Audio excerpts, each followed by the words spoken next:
Hi guys! Welcome back to our YouTube channel. Welcome to Toti? Enderly's channel. Ngayon, nandito kami sa... Look, ang init. Nandito kami sa Bangkok. Oh, di ba? Andito kami sa Siam Premium Outlet. Oh,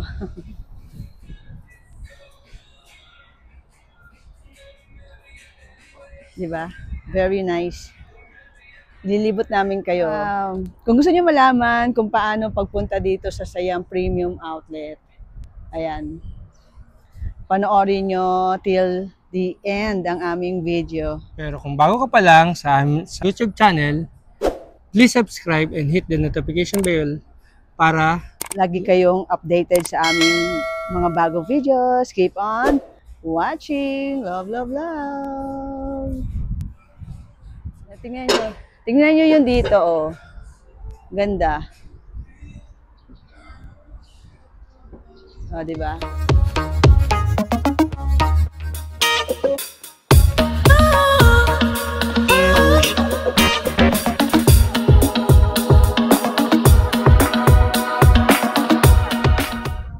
Ayan guys, meron sila ditong outlet, yung Pomelo. Tapos dito, meron silang Jim Thompson Factory Store. Yan. Ay, ayun, may long jump akong nakita. Hello mga besh! Na-miss namin kayo dahil almost 1 year kaming hindi nag-vlog. So, eto na nga, samahan nyo kami at nandito kami ngayon sa isa sa pinakamalaking outlet dito sa Bangkok, Thailand, ang Siam Premium Outlet. At worth it ba ang pagpunta namin dito? Mura ba talaga? Ayan, samahan nyo kami hanggang matapos ang video. Panoorin nyo po. At itutour namin kayo dito. Itutour! Yan, long jump.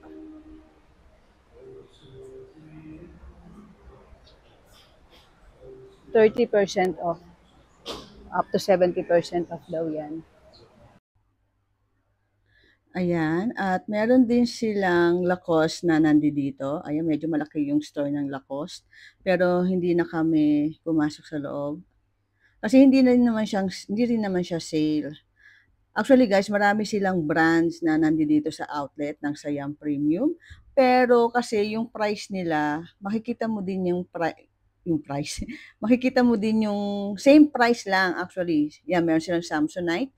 Same price lang din yan sila sa mall, kagaya sa mall ba. So same discount lang, selected items. Hindi lahat dito naka-sale. So mostly yung items nila dito ay regular price.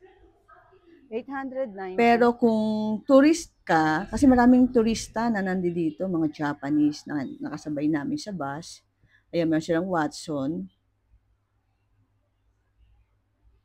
Kasi ako kung ako magsha-shopping, kaya may Nike, yan si Toti. Dito sa Nike, ano siya, buy 3 get, ayan, buy 3 get 30%, buy 4 get 40%, buy 5 get 50% off. Ayan, ganyan sila. So, hindi rin siya ganun kamura. Itong Adidas, ayan, napunta kami. Sa Adidas, meron mga sale na shoes.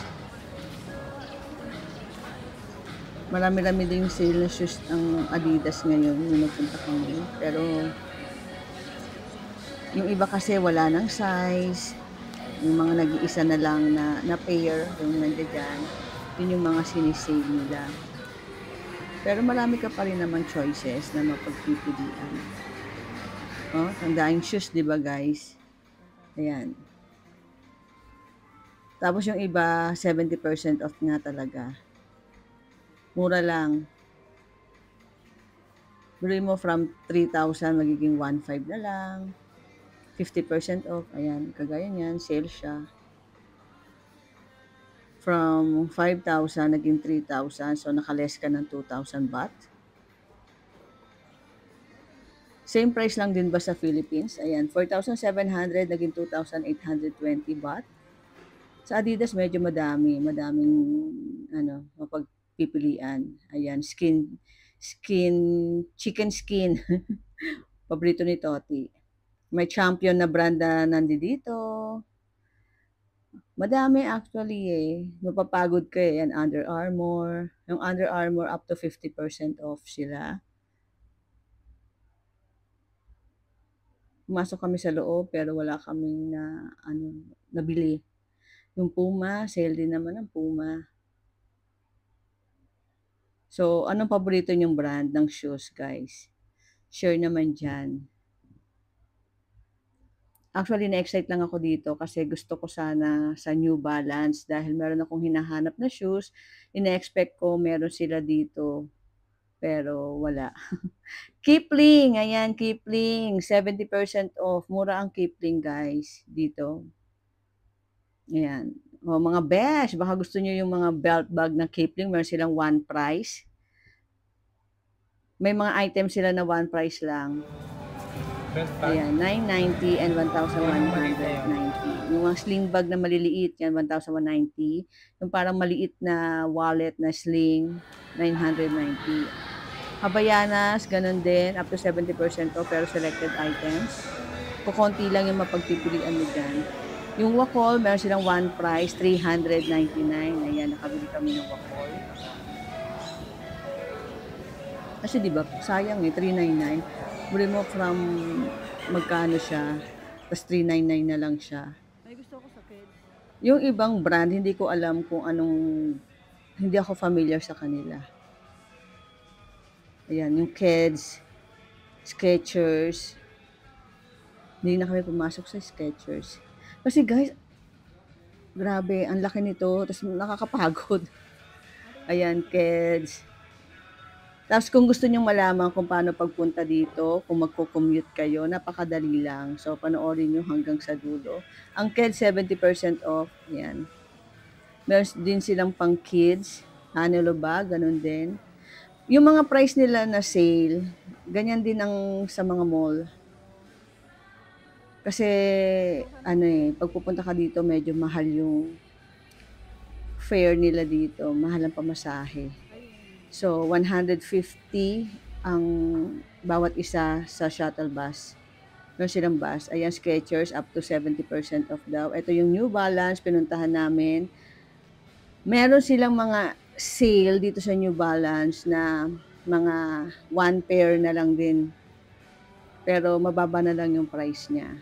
Yung hinahanap ko na shoes, wala sila. Hindi available sa store nila. So, hindi ko alam kung saan ko siya hahanapin. O, diba? Meron silang Aldo. Marami din. Hindi kami nag-video sa loob kasi bawal daw. Ayan, paborito ko to, Jelly Bunny. 80% off. Pero pag pumasok ka sa loob, ang makikita mo lang ay mga 70% off. Wala ko nakitang 80%. Baka naubos na, no? Kaya wala. Ayun, may din sila, Bath and Body Works. Buy one, get one, besh, ang Bath and Body Works. Pero wala ako nakitang Victoria's Secret dito. And then, kapag nagutom ka pala, meron silang food court na nandito. Meron KFC, yan. Pwede kayo kumain, pwede kayo mag-food trip. Kung gusto nyo lang pasyal-pasyal, window shopping. Ito, maganda pumunta dito. Kasi maganda yung ambience nila. Pwede kang Instagrammable siya. Ayan. Pag gusto mo mag-relax, while window shopping, ayan, window shopping lang talaga. Pwede din kayo mag-shopping kung marami kayong datong, maraming anda, maraming pera.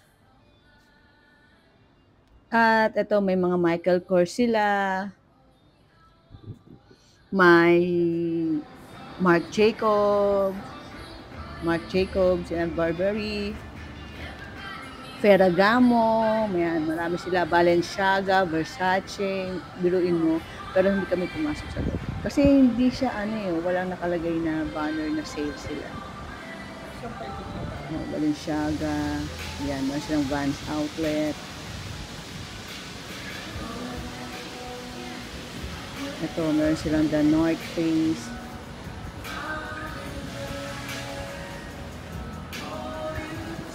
May Levi's din dito, Puma, ano pa ba? Most ng brands meron sila dito. Pero wala akong nakitang Fila. Yan, meron silang Bossini. Yung Bossini na naka-display nila, hindi siya ganun, ano, hindi ako nagandahan. Yan. Kung mahilig kayo kay Sperry Topsider, meron din sila dito. Ano lang sila, 30% off lang sila. Kasi pumasok kami dun sa loob. So, hindi siya ganun kalaking discount. Ito na nga, paano pagpunta dito? Ito, from Mochit Station. Ayan. Kung galing ka sa Mochit Station o kahit saang station ka manggagaling, basta isa lang yung bababaan nyo. Ito si Toti, bumibili na siya ng ticket. So, saan nga ba kaming station na bababa? Ayan, abangan nyo. Ang bagal bumili. Ayan, eto na, papasok na tayo sa loob. At, ayan na. So, pag Mochit Station kami nang galing, o kahit saan station kayo nang galing sa BTS, baba nyo ay sa Yam Station. So, ito, siksikan, madaming pasahero. Mga besh, maraming pasahero ngayong araw na to, Sabado. Sabado kami nagpunta. So, ito na nga, bumaba kami sa Yam Station. Pagbaba nyo, hanapin nyo exit 3. Sa Yam Paragon kayo mag-exit. So, yung sa Yam Paragon, pagbaba nyo doon, hanapin nyo yung sa bus, may bus terminal dyan going to Siam Premium Outlet. Ito. Yan yung bus. Magbabayad kayo, pwede kayo magbayad sa driver ng 150 baht or pwede kayong mag-book online. Sa trip.com, pwede kayo mag-book doon. Ayan, mabait yung driver nila, maganda yung bus, malamig yung aircon. 150 baht each yan 150 baht each. Ang ano namin, biyahe namin is 55 minutes. Pero mayroon ako nakita na yung iba more than, parang around 70 to 75 minutes kasi minsan traffic. So, ang start ng bus nila ay 10 o'clock in the morning. So, yan yung first trip nila. 10 o'clock kami napunta. So, dito tayo na. At paano naman pag-uwi? Kung saan nag-stop ang bus, doon din kayo sasakay pa uwi. Ayan. Katabi niyan ay 7-Eleven na pwede kayong mag-snack while waiting sa bus. Pero hindi na kami nag-bus ng pauwi. Nag-ano na lang kami, Bolt taxi going to our van station going to Supanduri para hindi na nakakapagod kasi napagod kami maglakad-lakad. Ayan, worth it ba? Ay, pamasahe pa lang, lugi ka na guys. Anyway, thank you for watching. Love!